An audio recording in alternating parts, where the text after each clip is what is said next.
Hello, my name is Ruth Nelson, and welcome to this week's MasterCoaches Wednesday Weekly Buzz and our after show, Buzz Reaction, both hosted by John Foreman. Our most recent guest and author, Strive Together, provides business leaders with a framework for building teams that achieve beyond expectations, and Jeff Moore's background in sports allows coaches to benefit from his approach in building championship teams. Check out last week's Buzz with Jeff Moore on our YouTube channel. Our news flash. Well, our crystal ball looks like January dead period is still on hold, well, at least until today's vote. All combines, showcases, and talent ID events that are being held virtually will continue to increase beyond our imagination. However, D2, D3, NIA, and junior colleges may be getting some of these athletes that may not want to wait or may want to just stay close to home. NIL discussions continues with Sportico, and their list of guests this past week included lawyers, agents, congressmen, and a congresswoman who was a former Georgetown volleyball player, and of course, a special appearance by the grandfather of endorsements, Sonny Vaccaro. Our weekly Buzz shows will keep you posted on NIL. Get your updates on boys and men's collegiate program, go to firstpointvolleyball.com. For our most recent updates on postseason play for the conferences that are still playing, head over to our Instagram account and click on the bio and listen to, guess who? Mondays with Mick and Lee. Now, did you know Brian Gemolero, TV color analyst, Bob Bertucci, head men's coach at Sacred Heart, and Mick Haley, also TV color analyst, all will be asking our guests their thoughts on the hottest topic in volleyball, athlete surveys, how coaches can be proactive in developing a protocol that is productive with their administration, and suggestions on how coaches can maintain a system that provides success year in and year out. All right, let's head over to Austin, Texas, where former Olympic coach Mick Haley will introduce our featured guest today. But did you know Ruth Nelson is a former color analyst for Iowa and the Kansas Public Television System? There you go, Ruth. Another plug for you right there. It's good. And today I'm going to welcome Molly Alvey, head coach at the University of Cincinnati, and Deitre Collins, the former USA national team player and former head coach at San Diego State University. Welcome, ladies. Thank you. Hello. Yeah. I'm going to start with Molly, if that's all right. My first question is, how did you handle not competing this fall, and what does it look like for your team this spring? Well, isn't that a great question? This is where my computer freezes, right? Or I read Deitre's beautiful picture up there on the screen. I love that. I think it's such a challenging, question, Mick. It's great. What we've really tried to do is talk about how the spring is going to work, because we're, in essence, those first 2 to 3 months that we were together, we were training for we didn't know what. And I think it's really hard to take a group of 18 to 21-year-olds and say, hey, listen, we're going to train really hard. We're not sure what for yet, but we're going to work you really hard and make sure that we're getting better. So we really just tried to hit home on, hey, we're a team, and we know at some point something has to come together. So we want to be as prepared as possible. And we've had all this time off. So at minimum, let's just get ourselves in really good shape and make sure that we're prepared when the time comes, that we're prepared and we're not kind of chasing our tail. So just try to find some excitement and spending some time together in a different way. But it definitely has been challenging when you have such limited face-to-face contact. It's been a struggle. It definitely has been a struggle. And Deitre, it was brought to our attention that you've been doing research, gathering information about former Black coaches and volleyball athletes in our sport. What spurred you to get involved in this project? You know, I was actually asked by Kennedy Wells at the ABCA if I would be a part of a committee that kind of spent some time looking back at what the Black athlete involvement in the sport of volleyball. And it's just kind of nice to go back and kind of create records. And Black history is one that we're starting with, but it'll be the history of volleyball overall, just so that we have the opportunity to continue to educate our youth about the past and those players that kind of opened doors in the past to be able to get us to where we are now. So. Well, that's certainly a worthwhile project. Don't forget Vernita Thomas, one of my favorites, who I used to take my teams to Chicago and play against her when she played for Bertha Lucas and the Rebels.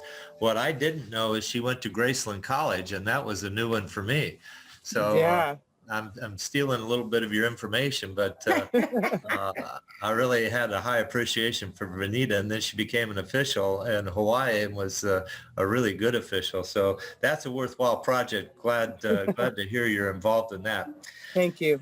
You know, the last few weeks, we've spoken to people like Nicole Davis about being a mindset coach, and Sean Hewitt at Texas State about being a first-year coach, and former NCAA National Tennis Championship coach Jeff Moore, who's decided to get into leadership training, and he's written a book, Strive Together, which he thinks everyone needs to read, about empowering our coaches today and seeking better leadership from our administrators in this regard. And having two veteran coaches here today like you two, I'm sure Bob has questions to lead you into this. Bob, you take it over from here. Sure. Thanks, Mick. Molly, I'm going to start with you. Why don't you speak about how you perceive coaching has changed, in recent years? I mean, if we have to have a mindset coach, a sports psychologist, a leadership coach, I mean, this is getting different. And why do we need all that? Yeah, I think there's no question, and I've said this for years, that social media and the effects on kids the impact is just tremendous. And, you think about, I felt like maybe even all the way up until the time where I left home and got my master's with you, Bob, that, I didn't really know anything.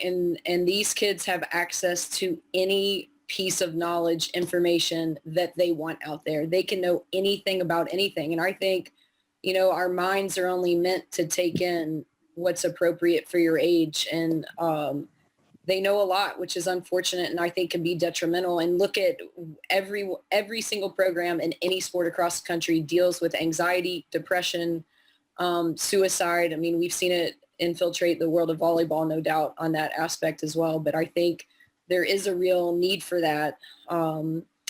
Whether it is the sports psychologist, the leadership training. I think one thing that we miss, and I'm sure we'll go into this a little bit, is that just as much as our athletes need that, I think we need to find some support for our coaches in that. We're the ones that are in the trenches, right? We're the ones that are in it face to face, dealing with it. We're the ones that are recruiting these kids and their parents for 2 and 3, and some of them committing as freshmen for 4 years. We've built the relationships. We're the one that accountability falls back on.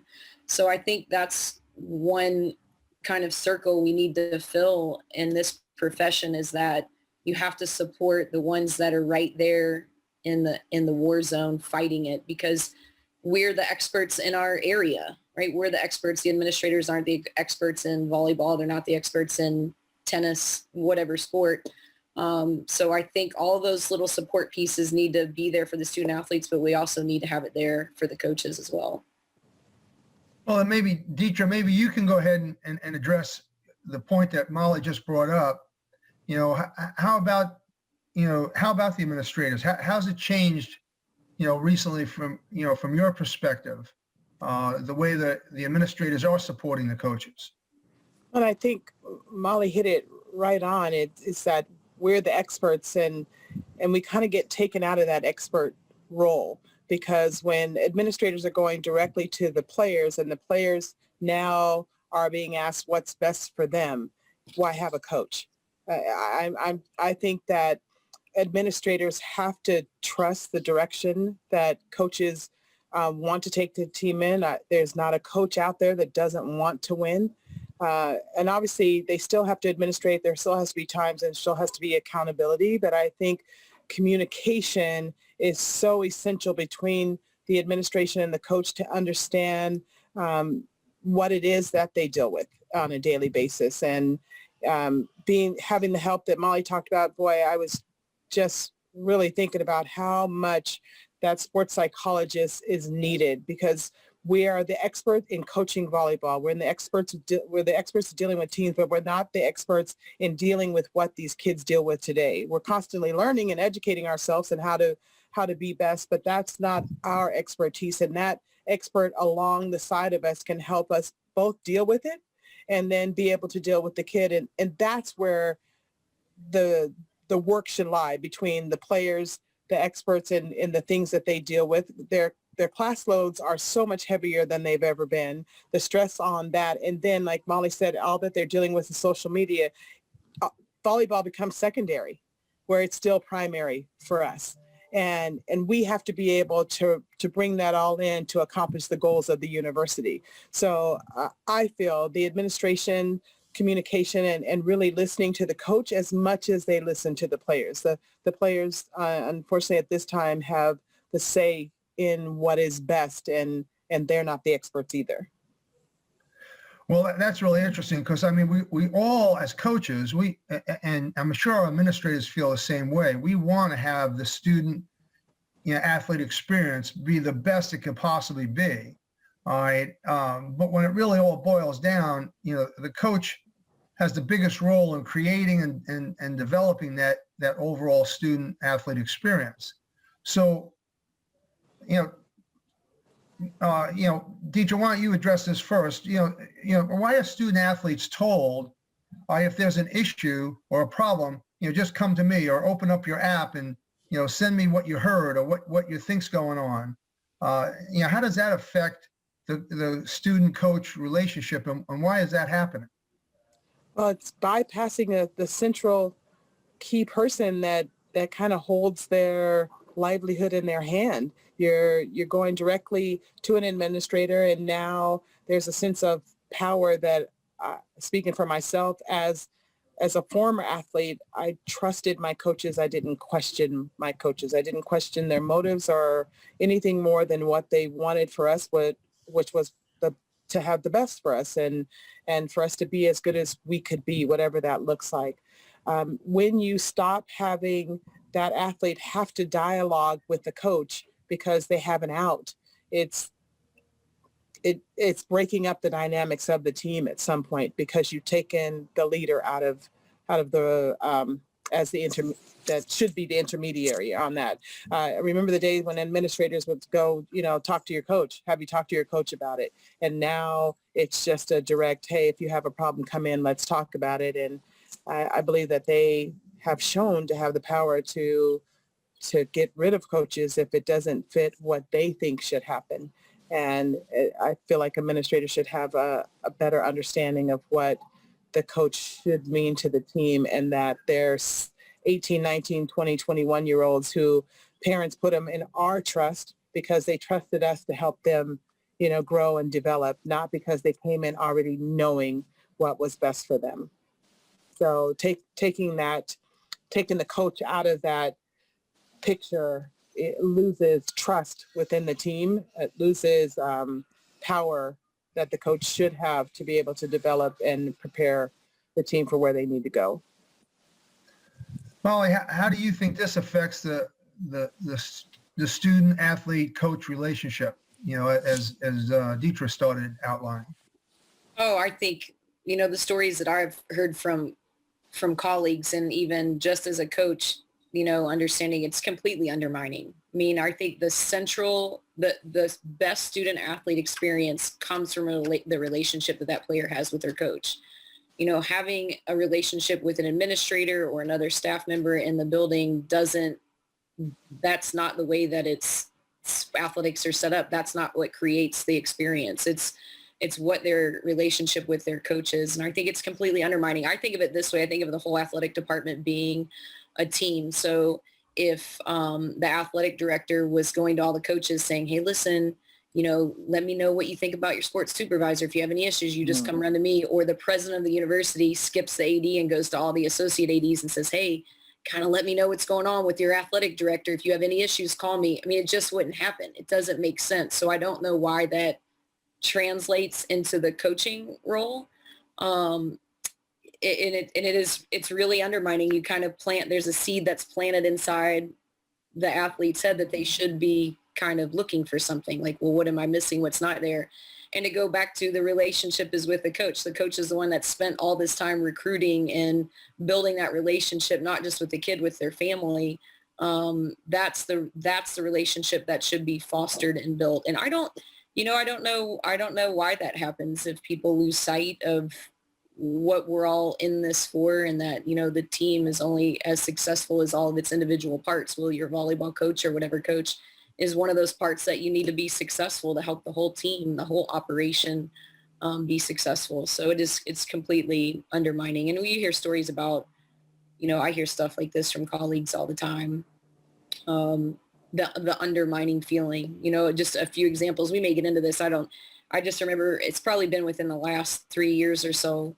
Someone was telling me in their compliance meeting, they were kind of asking how we run compliance stuff, how we come back. And at their beginning of the year meeting, within their slide, there's a slide that talks about what you do if you want to transfer. So this would be the welcome to campus meeting in the fall. You're kicking off the season. You're knocking out your academic advisor. You're knocking out your strength coach, your trainer. You have compliance. And one of the slides is how to transfer. Well, that would be like your onboarding meeting when you get to HR and they tell you how to clean out your desk and how to wrap everything up, when they're telling you how to fill out, your tax paperwork and stuff. It just makes no sense, and your benefits. So I think that seed is planted in, or new student orientations. This was another one that I couldn't believe that someone had shared with me. There's new student orientation that administrators are a part of, but coaches aren't invited to. And one of the messaging that this coach had heard from a student athlete was, hey, if you have any issues with your coach, come talk to me. Okay, well, that just doesn't make sense. And if that's the type of meeting that you want to have, then I would think all coaches would be invited, right? Have that dialogue with your coach there. Hey, we support your coach 100%. If there's anything that's out of your control you can't handle, your coach knows I'm here as a support system too. So I think there's little seeds that are planted, but to answer your question of why that is, I don't know. Have we lost track of what we all do this for? We seem a little bit out of touch of maybe, and in some places, I've been fortunate. We have an athletic director that completely supports volleyball, and his door is open to me anytime that I want to. He's completely supported me, and I feel supported. And that's a totally different feeling than when you don't, when you're constantly maybe kind of looking over your shoulder. I don't think you can become your full self to your team when you have that got you feeling, or, you always wondering what's being said in that welcome back meeting. Mm-hmm. Yeah, it seems like this would never happen in any other industry. And I'm, kind of at a loss for why it's happening to coaches. I think it's also maybe happening to teachers also, because I do camps all summer all over the country, especially in the North and Southeast. I'm constantly hearing, coaches that are also teachers in high school and middle school, and they kind of have the same kind of complaint. It's just more about, how they have to deal with parents in the classroom, and instead of them driving the bus, it's constantly an administrator that the parents are running to. Brian, maybe you have some other thoughts that you'd like to get out there and ask our coaches. Well, I've been, I've been just listening, and it's fascinating. We know we all want to protect student athletes, and in all my years of coaching, every coach I ever met was very concerned about the welfare of the student athlete, and maybe obviously more than anybody except maybe parents. And so this is disheartening to hear this, and I know it's growing. I agree with you, but with all of that both of you have said. But what do we do? What is a solution? For example, I know in industry, the hierarchy, the level of approach is defined very clearly. I know there's things like peer review in most big companies now. But what do you suggest? What happened? I see so many new things coming, like the NLI, more and more surveys of players, exit interviews with administration, like you said, Molly, that they when they come in, they're told how to transfer. I mean, it's just crazy. So what do you suggest? Let's start with you, Molly. What do you suggest? What can we do? This is one start. I know, for as long as I've been doing this, which isn't as long as you guys, but this is my 20th year coaching in volleyball. And I think, it is really critical to find that confidant within administration that you do feel like you could bounce some ideas off or have a relationship with. I mean, I think the athletic director and having a relationship is number one, but not every coach, I think, has that accessibility at different universities. So I think having somebody that you trust in and can bounce some ideas off, I think document like crazy.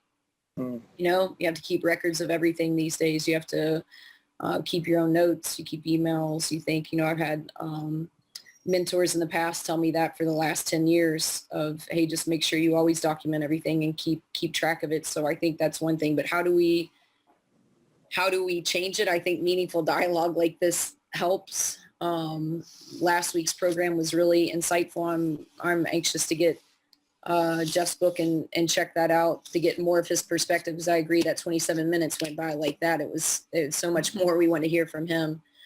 So I think dialogue to at least start, because I don't think anyone's even come close to tackling this or touching it.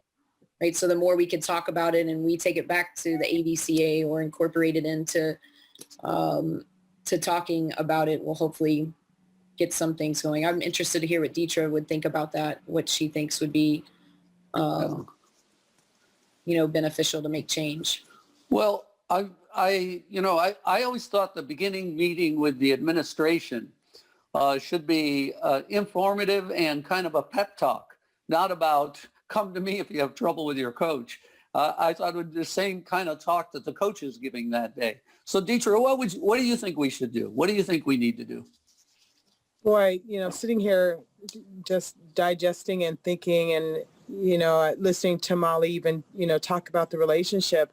And I think all of us, when we take a job, we feel like we have a relationship with the administrator and there's people that we go to.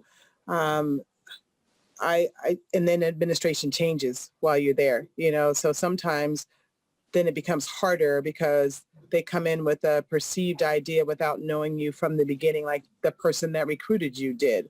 And so it is, then you have to put in the work to make that relationship purposeful, that they're understanding you and where you're coming from, because they hold your future in their hands.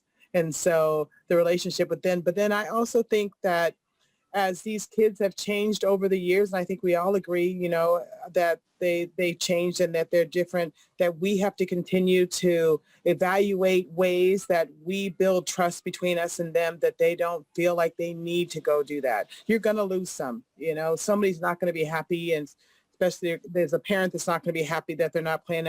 You can't worry about all of them, but as a whole, you've got to really work hard to develop a relationship and understand the changing tides of these kids and be able to let them know that they can trust you and that they can relate to you and that you are the person that they can go to. And it's hard. It's hard and it's different and it's change.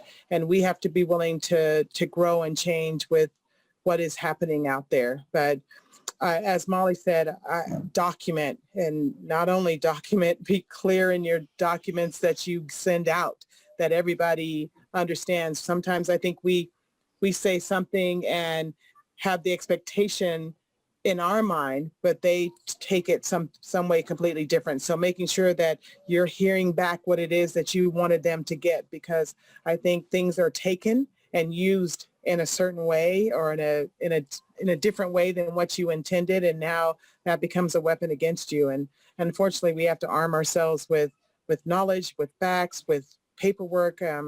We just have to be aware that it's a different landscape and arm ourselves to be ready to deal with whatever comes. Yeah, I hope that somehow there could be a dialogue, a formal dialogue between administrators and coaches as easy as it is for a player to talk to an administrator. Anyway, I want to turn this over to Ruth. Ruth, what do you have on tap here? Wow. Well, yeah, we are running a little late on time, but I definitely have something interesting to ask. I always like to add a little humor at the end. And I would say this, at least those that put up and talked about the slide on the portal, at least they didn't put the portal website. So that's at least, and I always like to add something to it. The other thing is, because both of you have been at a number of universities, not as many as Bob. Bob is the all-time, we said we need a portal for the coaches.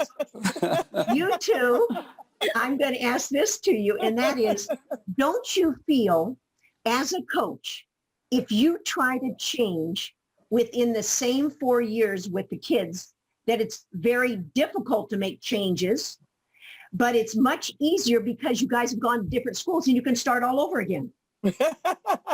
So any errors that you might have think you did or didn't do, you can do. So Deitre, you're laughing the most, so I'm going to go to you first. What do you think about that? That is such a positive spin on starting over again. I appreciate that. But on another note, honestly, this COVID time that I have had out, the time that I've spent just kind of studying John Gordon and positive leadership and wanting to always be better, which every coach wants. We all want to be better. And yes, sometimes you get a chance to get a fresh start and change and do better than you did before. And you know, if you don't learn from things that happen, then what's the point of it? And so I agree with you, Ruth, on that, but I love the positive spin that you put on losing a job. Okay. Only once in your life. Only once. Please trust me. Okay, Molly. All right. I mean, I do think so. It gives you a way, I guess, to reinvent yourself. A clean slate is the way to think about it. So yes, I think that's what you're looking for. I have 3 small kids. I can't be going anywhere. Hey, you've already gone your 3 or 4 places, so you're okay. Right. Stay there. Okay, we're running short on time, but I'm going to go over to Mick now, and he's got his last words here to say. All right, Mick. Yeah, what do you say to all of this? So, other than thank you, ladies. That's very helpful and certainly a discussion that needs to be continued out there, not only with us but with all of the coaches, because this affects everybody in the long term. So, really appreciate you coming on and sharing your thoughts with us. We talked a lot about this as a group, but we felt so strongly that this needed to come out and more discussions need to happen here. So I hope you'll feel free to constantly talk with colleagues about this also. We're going to continue to follow up on this ourselves. So thank you both for being on. I can't tell you how much we appreciate it. And now I'm going to tell you what we're going to do next week. Actually, we are going to show up, the 4 of us, with John as a 5th person, and we're going to talk about the AVCA virtual convention next week, why it might be a game changer for everybody, and what we think are the takeaways from getting involved in this. So it should be a pretty exciting discussion. If you haven't paid attention, maybe a good time for you to check in on this one, because there's a lot of things I don't think you want to miss. Okay, back to you, Ruth. Okay. Thank you, Mick. Thank you, Deitre and Molly. If you want to hang on, we always say, hang on with us as we do the marketing here. Or you can continue to sell your house, Deitre. And Molly, you're off to the kids. Yes, thank you all very much. Thanks, Bye, Molly. Deitre. Thanks, Deitre. Yeah, Really thank appreciate you. it. Bye. All right. Book your fall virtual clinics today for you and your teams or your coaches. Please head over to Instagram and click on our bio and click on the virtual clinic link, or you may scan our QR code that will take you directly to all our information.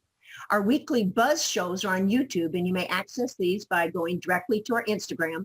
Click on the link in our bio and enjoy listening to leaders in the sport like Molly and Deitre address these current issues and trends. Follow us on Facebook, Volleyball Master Coaches, Twitter and Instagram, VB Master Coaches. Now, a special shout out to our partners, SNA Sports and Baden Sports. You may still register for the AVCA 2020 convention, which provides you 100 hours of training. Remember what Mick said. Master Coaches will be presenting 3 sessions. Sign up today by going to the avca.org website. Stay on Facebook Live after our host closes our show today and join our Master Coaches Weekly Buzz as our buzz reaction for an opportunity to hear and engage in our most recent talks. Now let's go to our host, John Foreman, who will update us on his podcast series and the feature that our 2 guys, Master Coaches, did recently. Thanks, Ruth. Actually, Brian and Mick, or Mick and Brian, depending on how you want to rate. Mick interviewed Brian. How about we say that? So that's live on the podcast now. The episode's available. Get it on. You can go to the website at coachingvb.com and find it there, or it's on Apple, Stitcher, all those other places. I'm sure you can go get it there. It's a fun conversation about Brian's background and all the stuff that he did with some stuff I think is current events relative.